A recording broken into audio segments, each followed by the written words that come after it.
Pakistan cricket team के नया point होने वाले कप्तान शान मसूद साहब, जिनके हवाले से दौरा ऑस्ट्रेलिया शुरू होने से पहले ही यह बातें की जा रही थी कि शान मसूद साहब जो हैं उन्होंने अपने आखिरी 5 जो टेस्ट मैचेस हैं उनके अंदर कोई जनाब जो बड़ी कारकर्दगी है, कोई बड़ा स्कोर जो है वो नहीं किया हुआ।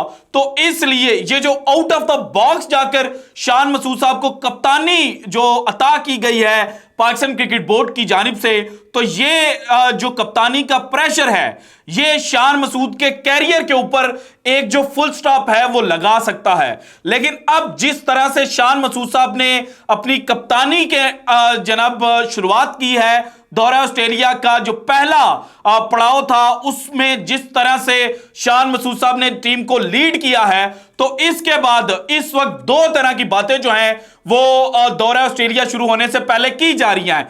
एक बात की है जनाब पाकिस्तान के लेजेंडरी ऑलराउंडर वसीम अकरम साहब ने, और दूसरी बात की है ऑस्ट्रेलिया के साबिक wicketkeeper batsman, legendary batsman Brad Hayden ने। ब्रैड हैडन की जो स्टेटमेंट है वो जनाब कहीं ना कहीं जो शान मसूद साहब है उनको एक खुशखबरी जो है वो सुना रही है। और ब्रैड हैडन ने शान मसूद के लिए क्या कुछ कहा है, पाकिस्तान टीम के हवाले से क्या प्रेडिक्शन की है, ये आज की वीडियो में मैंने आपके साथ शेयर करना है। इसके अलावा वसीम अकरम की जो स्टेटमेंट है उसको भी एनालाइज करेंगे कि वो क्या कहने की कोशिश कर रहे थे, शान मसूद साहब को इनडायरेक्टली उन्होंने क्या मैसेज दिया है। और इसके अलावा दौरा ऑस्ट्रेलिया से इनकार करने वाले हारिस रऊफ को जनाब टेस्ट क्रिकेट खेलने का जो मशवरा है वो वसीम अकरम ने क्यों दिया है, इसके ऊपर भी जनाब आज की इस रिपोर्ट में बात करेंगे।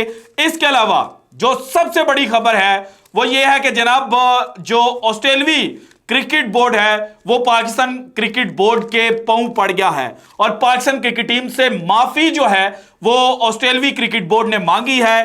क्यों मांगी, इसके ऊपर भी बात करेंगे। इसके अलावा जो कल बात की जा रही थी कि पाकिस्तान के जो लेग स्पिनर इब्रार अहमद हैं वो चूंकि इंजरी का शिकार हो चुके हैं और हमने कल भी कहा था कि अभी जनाब उनको इंजर्ड डिक्लेयर कर देना बड़ा जनाब जल्दबाजी का काम होगा। उनके हवाले से जो एमआरआई कल करवाई गई थी उसकी रिपोर्ट भी अब से चंद मिनट पहले जो है वो आ चुकी है, वो रिपोर्ट भी आपके साथ शेयर करेंगे। और अगर इब्रार अहमद पहला टेस्ट मैच जो पर्थ में है जो 14 दिसंबर को शुरू होगा वो नहीं खेलते तो फिर पाकिस्तान क्रिकेट टीम जो है वो किस मुतबादिल प्लान के साथ मैदान में उतरेगी। बाबर आजम के हवाले से यह कहा जा रहा है कि जनाब उनको स्पिन डिपार्टमेंट जो है वो लीड करने को मिल सकता है, वो क्यों कहा जा रहा है इसके ऊपर भी बात करेंगे।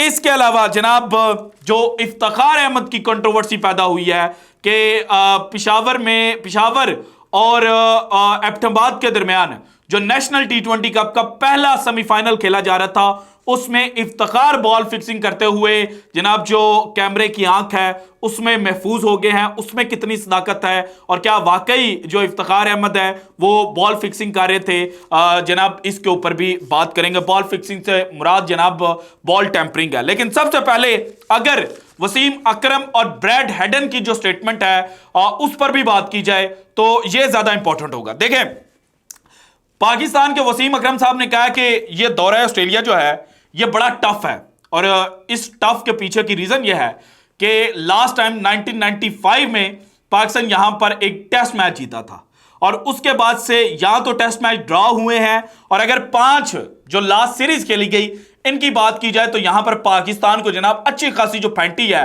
वो लगी हुई है। सो इस सारे सिनेरियो के अंदर ये एक्सपेक्ट करना कि पाकिस्तान की टीम जो है वो ऑस्ट्रेलिया जाए और वहां पर जाकर जो टेस्ट सीरीज है वो जीत कर आए, तो ये किसी दीवाने का ख्वाब लगता है। और इसी जानिब जो इशारा है वो वसीम अकरम साहब ने भी किया है और वसीम अकरम साहब ने कहा कि अगर जनाब शान मसूद साहब की कप्तानी में खेलने वाली जो टीम है ये समहाउ भी अच्छा जो जनाब परफॉर्मेंस है वो दे जाते हैं तो फिर ये भी बहुत बड़ी बात होगी।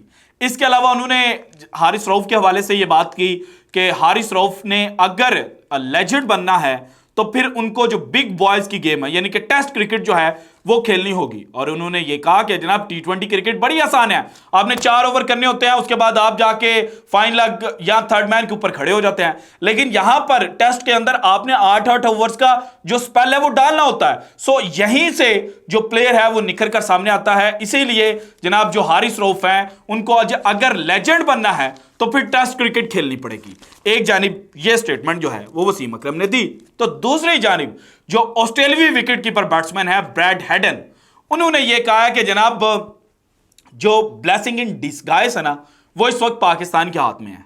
और फिर उन्होंने पूरी तशरीह की, उन्होंने कहा कि जनाब देखें पाकिस्तान क्रिकेट टीम के अंदर जो कुछ हुआ पोस्ट वर्ल्ड कप, तो इस वजह से ये तो कहा जा सकता है कि पाकिस्तान के खिलाड़ी जो हैं वो प्रेशर में होंगे, लेकिन पाकिस्तान टीम के पास ये सलाहियत है कि वो प्रेशर के अंदर ज्यादा अच्छा बाउंस बैक करती है। और इसी वजह से फिर मुझे वो एक ब्रिटिश क्रिकेटर हैं उनकी स्टेटमेंट याद आ गई जब पाकिस्तान का मैच था साउथ अफ्रीका या बांग्लादेश के खिलाफ। तो उससे पहले उन्होंने कहा था कि 2-3 दिन से पाकिस्तान क्रिकेट के अंदर बड़ी खामोशी छाई हुई है, तो जनाब कोई कंट्रोवर्सी जो है वो पैदा होनी चाहिए ताकि पाकिस्तान जो है वो उस कंट्रोवर्सी में बेहतर खेल सके। सो इसी तरह से ब्रैड हेडन साहब ने यह कहा कि यहां पर चीफ सेलेक्टर जो है वो 24 घंटे भी नहीं टिक पाता। तो इसका मतलब ये नहीं है कि पाकिस्तान क्रिकेट टीम डाउन हो गई है, बल्कि यहीं से पाकिस्तान क्रिकेट टीम का जो अप है वो शुरू होगा। और उन्होंने फिर यह भी कहा कि ऑन अ गिवन डे चाहे आप जितने मर्जी प्लानिंग पाकिस्तान क्रिकेट टीम के खिलाफ कर लें, पाकिस्तान आपको सरप्राइज करेगा ही करेगा। और उन्होंने कहा कि मुझे लगता है कि इस दौरे ऑस्ट्रेलिया पर पाकिस्तान क्रिकेट टीम जो है वो ऑस्ट्रेलिया को ऑस्ट्रेलिया के अंदर सरप्राइज करने की जो सलाहियत है वो रखती है। सो ये तो जनाब 14 दिसंबर से जो पहला टेस्ट मैच शुरू होगा उसमें पता चलेगा कि पाकिस्तान क्रिकेट टीम के पास कितनी सलाहियत है। लेकिन इस अभी जनाब जो माइंड गेम है उसका आगाज हो चुका है। अब आते हैं जनाब जो क्रिकेट ऑस्ट्रेलिया ने माफी मांगी है। जो पाकिस्तान और PM11 के दरमियान पहला टेस्ट मैच चल रहा, पहला प्रैक्टिस मैच था, एक ही प्रैक्टिस मैच था। और उस प्रैक्टिस मैच के फर्स्ट डे पर जो इनिशियल ओवर थे वहां पर जनाब जो स्कोर बोर्ड है वहां पर लफ्ज लिखा आया पाकिस्तानी, जब इमाम और अब्दुल्ला शफीक जो हैं वो बैटिंग के लिए गए। सो ये जो पाकि लफ्ज था ये जनाब एक किस्म से गाली तस्वुर किया जाता है कि जो पाकिस्तान से इलीगल इमिग्रेंट हूं या जो जनाब एशिया से इमिग्रेंट्स हूं तो उनको जनाब पाकि कहकर जो गाली है वो दी जाती है। सो इसी जानिब जनाब जो डैनी सईद थे उन्होंने इशारा किया और उसके बाद जो क्रिकेट ऑस्ट्रेलिया है उन्होंने बाकायदा माफी मांगी और ये कहा कि जनाब ये टेक्निकल एरर था, ये ग्राफिकल एरर था और इससे पहले ये स्कोरबोर्ड जो है वो कहीं पर इस्तेमाल नहीं किया हुआ था, लेकिन हमने मैन्युअली जनाब इस चीज को करेक्ट कर दिया है। अब आते हैं जनाब दौरा ऑस्ट्रेलिया शुरू होने से पहले खुशखबरियां।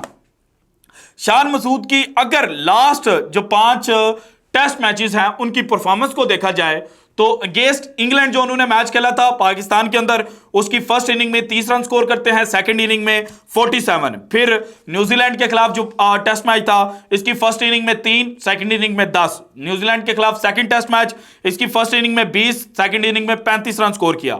उसके बाद श्रीलंका पर पाकिस्तान गई और श्रीलंका के फर्स्ट मैच में टेस्ट मैच में फर्स्ट इनिंग में 39 रन स्कोर किए शान ने और सेकंड इनिंग में सिर्फ 7 रन स्कोर किए। और सेकंड टेस्ट मैच जो था उसकी फर्स्ट इनिंग में 51 रन स्कोर किए, जबकि सेकंड इनिंग में इनको बैटिंग करने का मौका जो था वो नहीं मिला हुआ था और इनकी फॉर्म के अंदर जो डिप है वो चल रहा था। और अगर इनके जनाब कैरियर पे निगाह डाली जाए तो 2020 में जो इन्होंने इंग्लैंड के अंदर 156 रन स्कोर किए थे अगेंस्ट इंग्लैंड, उसके बाद कोई बड़ी जो इनिंग है ये खेलने में नाकाम रहे थे। सो एक्सपेक्ट यही किया जा रहा था कि शान जो है वो जनाब फेल हो जाएंगे और यहां पर कुछ जो कीबोर्ड वॉरियर्स हैं वो तैयार बैठे हुए थे कि शान को ट्रोल किया जाएगा और शान की कप्तानी को लेकर भी सवाल किया जाएगा और यह कहा जाएगा कि जनाब जो सिफारिशें हैं वो पाकिस्तान क्रिकेट बोर्ड के अंदर चल रही हैं। लेकिन शान ने पहले प्रैक्टिस मैच के अंदर ही 201 रन की जो इनिंग खेली है, इसकी वजह से इनको जो PM11 के खिलाफ मैच खेला जा रहा था उस मैच में man of the match declare किया गया है।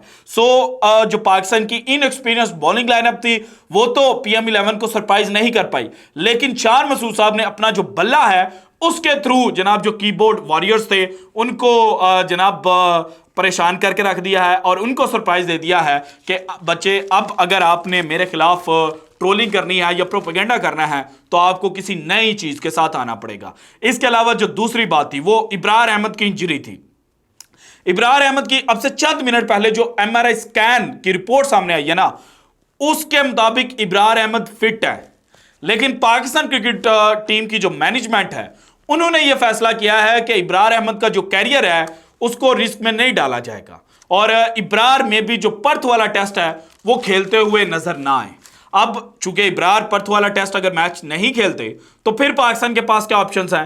पाकिस्तान के पास जो 18 रुकनी स्क्वाड है उसके अंदर लेफ्ट आर्म स्पिनर है नुमान अली, लेकिन चूंकि ऑस्ट्रेलियाई टीम के अंदर जो लेफ्ट आर्म बैट्समैन है वो बहुत ज्यादा है, सो इसीलिए यह सोचा जा रहा है कि साजिद खान और लेग स्पिनर जाहिद महमूद में से किसी एक प्लेयर को जनाब ऑस्ट्रेलिया बुला लिया जाए और उनको पर्थ के मैच में खिलवाया जाए। लेकिन इसके अलावा जो दूसरी थिंकिंग इस वक्त चल रही है वो ये है कि पाकिस्तान 4 पेसर्स के साथ जनाब इस मैदान में फील्ड करे और फिर जो स्पिन डिपार्टमेंट होगा उसके अंदर सऊद शकील और बाबर आजम जो हैं वो जनाब बॉलिंग करते हुए नजर आए।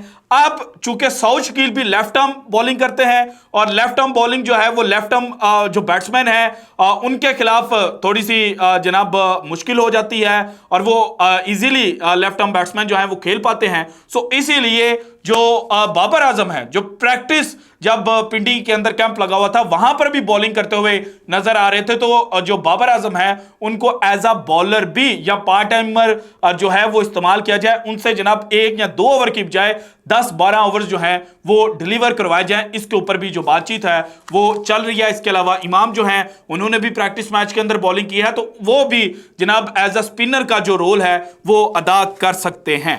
और साजिद खान की अगर परफॉर्मेंस बताऊं, क्योंकि ज्यादा चांसेस साजिद खान क्या है जाहिद महमूद के नहीं है, तो साजिद खान ने जनाब टोटल 60 टेस्ट मैचेस खेल रखे हैं, इनमें 22 विकेटें इन्होंने हासिल की थी और इन 22 में से भी 16 विकेटें जो हैं वो इनकी अगेंस्ट बांग्लादेश है। और ऑस्ट्रेलिया के खिलाफ जब ऑस्ट्रेलिया ने पाकिस्तान विजिट किया था तो 3 टेस्ट मैचेस इन्होंने खेले। इन 3 टेस्ट मैचेस की 5 इनिंग्स में इन्होंने 156 ओवर जो हैं वो डिलीवर किए, 477 रन दिए और सिर्फ 4 विकेटें जो हैं वो साजिद खान के खाते में आई थी। दैट मींस कि साजिद खान भी ऑस्ट्रेलिया को उस तरह से परेशान नहीं कर पाए थे। इसलिए जो क्रिकेट टीम है, क्रिकेट टीम की मैनेजमेंट है वो ज्यादा ये सोच रही है कि पाकिस्तान 4 पेसर्स के साथ मैदान में उतरे, क्योंकि पर्थ की जो विकेट है वो बड़ी जनाब तेज कहलाई जाती है दुनिया क्रिकेट के अंदर। सो इसलिए पाकिस्तान ज्यादा चांसेस यह है कि 4 पेसर्स के साथ मैदान में उतरे। अब आते हैं Iftikhar Ahmed. National T20 cup का semifinal number 1 Peshawar versus Abbottabad. Peshawar ने बैटिंग फर्स्ट करते हुए 169 रन जो हैं वो स्कोर किए। एबटाबाद ने जो रन हैं वो चेस करने थे और पहले 5 ओवर्स में 45 रन थे गालिबन। एबटाबाद के ओपनर थे उनके फखर जमान और उनका साथ दे रहे थे साजिद अली और दोनों बड़ा अच्छा खेल रहे थे। अब 5वां ओवर जनाब जैसे ही खत्म होता है तो उसके बाद इफ्तिखार अहमद जो है वो बॉल को, अगर ये बॉल पेन को बॉल तस्वर किया जाए तो बॉल को पूरा छुपाते हैं और ऐसे लगता है कि जैसे वो अपने नाखून के साथ कुछ रगड़ रहे हैं, कुछ उतारने की कोशिश कर रहे हैं। सो इसी वजह से यह कहा जा रहा है सोशल मीडिया के ऊपर कि जनाब जो इफ्तिखार हैं वो बॉल टेम्परिंग कर रहे थे, लेकिन अभी तक पाकिस्तान क्रिकेट बोर्ड की जानिब से कोई इस बारे में जो वजाहत है वो नहीं आई। और अगर बॉल टेम्परिंग जो है वो इफ्तिखार ने की होगी तो फिर जनाब जो इफ्तिखार हैं उनके ऊपर पाबंदी भी लग सकती है और उनको जुर्माना भी किया जा सकता है। लेकिन एक बात यह भी की जा रही है कि शायद किसी किस्म की जो मट्टी थी वो सीम के ऊपर लगी हुई थी, शायद वो उस मट्टी को उतारने की जो कोशिश है वो इफ्तिखार अहमद कर रहे थे। लेकिन अभी तक जो क्लियर एविडेंस है और जो क्लियर स्टेटमेंट है वो पाकिस्तान क्रिकेट बोर्ड की जानिब से जारी नहीं की गई। So this is it from today's episode. अगर आपको वीडियो पसंद आई तो लाइक कीजिएगा, ज्यादा से ज्यादा शेयर कीजिएगा, अपनी कीमती राय का इजहार लाजमी कीजिएगा और अगर आपने अभी तक चैनल को सब्सक्राइब नहीं किया तो कर दें। शुक्रिया, अल्लाह हाफिज।